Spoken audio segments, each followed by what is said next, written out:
Olá pessoas, tudo bem com vocês? Vamos conversar sobre Florestan Fernandes, praticamente o fundador da sociologia crítica brasileira. Florestan Fernandes nasce em 1920 e a história de vida dele é bastante interessante.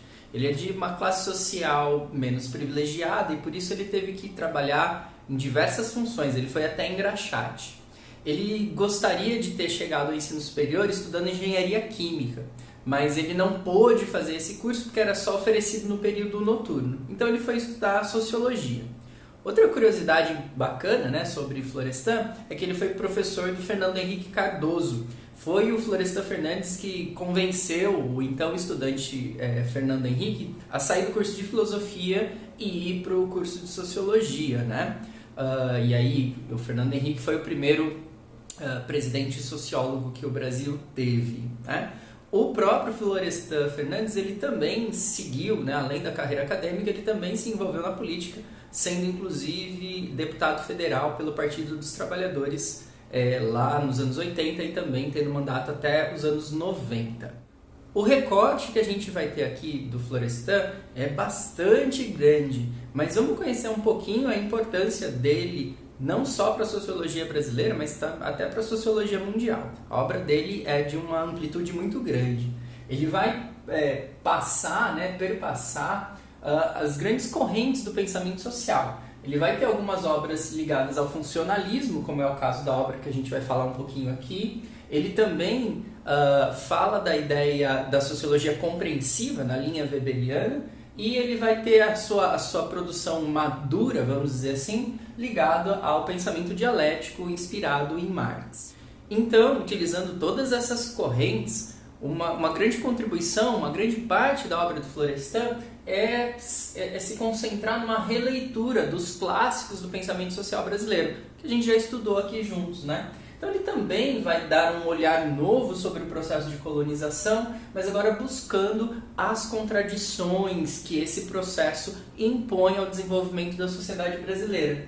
Ele vai ter um foco muito grande em como as lutas sociais se enquadram dentro desse quadro geral da colonização.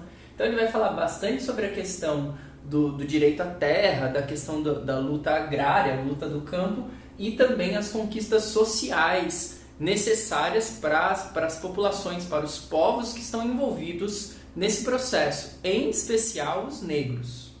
E quando a gente fala do Florestan, pensando na sociologia de uma maneira mais internacional, para além das fronteiras da nossa história, o Florestan ele vai dialogar desde o Herbert Spencer, ligado aqui ao funcionalismo, até Herbert Marcuse, lá da Escola de Frankfurt, pensamento crítico contemporâneo. Uma preocupação fundamental que perpassa toda a obra de Florestan, em especial quando a gente fala da aproximação dele com o pensamento dialético marxista, é a ideia de estudar quais são as condições de transformação social, Então ele vai estar falando o tempo inteiro sobre revolução, ele vai estar falando também sobre educação e ele vai ter diversos escritos falando sobre qual é o papel do sociólogo nessas ideias, nessas possibilidades de transformação social.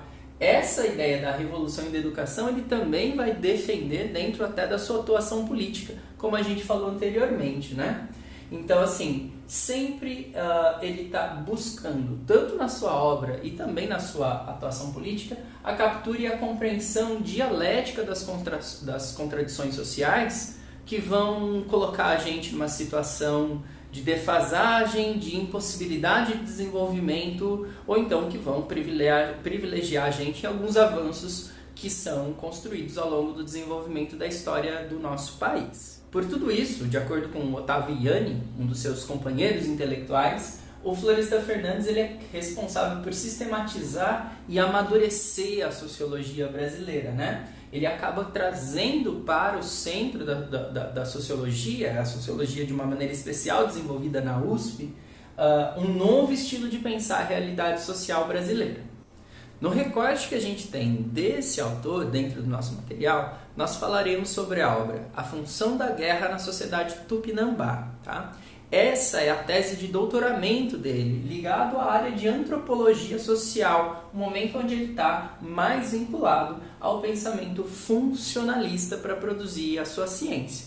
Esse tema, o estudo desse povo, dos Tupinambá, já estava presente também na sua tese de mestrado que ele havia defendido anteriormente. Então vamos entender o que ele está falando. Ele está falando sobre o entendimento do funcionamento da sociedade Tupinambá. Vamos pensar que a gente pode considerar as informações que ele obteve num período entre 1500 e 1530 e mais ou menos 1650, quando esse povo estava em relação tanto com os portugueses que estão ali no norte do país, como também com os holandeses. E obter informações sobre como esse povo funcionava, operava dentro da sua lógica interna.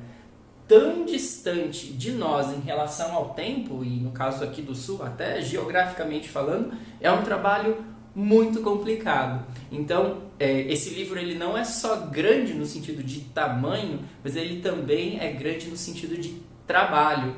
Ele utilizou, por exemplo, para obter as informações necessárias para fazer a apuração sociológica do funcionamento dessa sociedade, cerca de 36 cronistas dessa época, desse período, a partir de 1500 até mais ou menos 1650.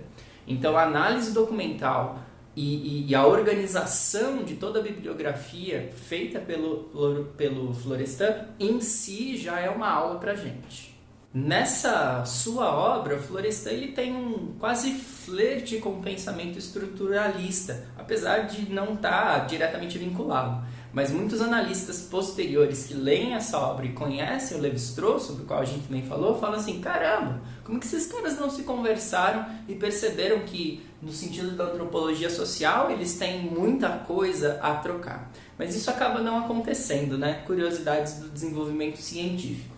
Bom, o que ele vai falar? Ele está marcando essa questão dos Tupinambá porque os Tupinambá, já visitados pelos colonizadores, praticavam, por exemplo, a antropofagia. A antropofagia saltava aos olhos dos europeus, né, como um absurdo, como uma questão do selvagem e tudo mais, mas através da visão dos cronistas e através da interpretação desses relatos que o Florestan processa sociologicamente, ele percebe que a antropofagia está diretamente ligada ao papel da guerra em si, enquanto um fator estruturante da sociedade tupinambá. Ele chama esse fator de fato social total. Então a guerra, para esse povo, era uma coisa que estava presente em todas as dimensões da sociedade tupinambá, construindo, afetando até a estrutura psíquica dos indivíduos. As pessoas eram formadas ao redor do fato social da guerra, né?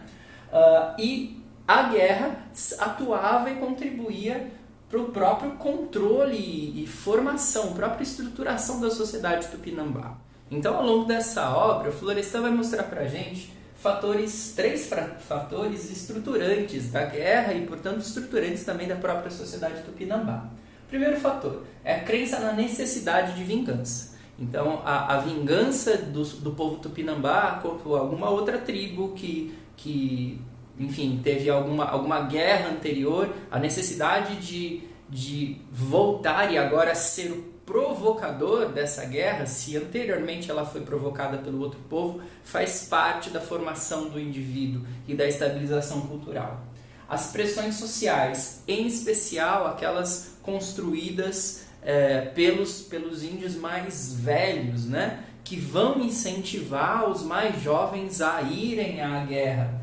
Essa pressão social toda, ela vai fazer com que dentro do arranjo social dos Tupinambá, a pessoa seja menor que o coletivo. É muito mais importante você colocar a sua existência em risco, mas representar o seu povo na guerra, inclusive arriscando a sua própria vida individualmente, do que manter-se íntegro, né, inteiro, e não representar o seu povo.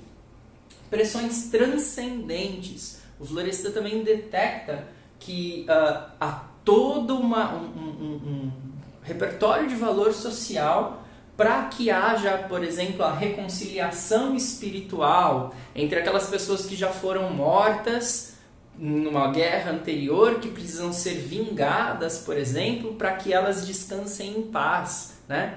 Tudo isso vai impelir a sociedade a buscar a guerra. E a guerra não vai ser uma parte da sociedade, mas toda a sociedade tupinambá vai girar ao redor dessa ideia. Isso vai fazer com que a guerra contribua fulcralmente para a manutenção dos valores do povo, né?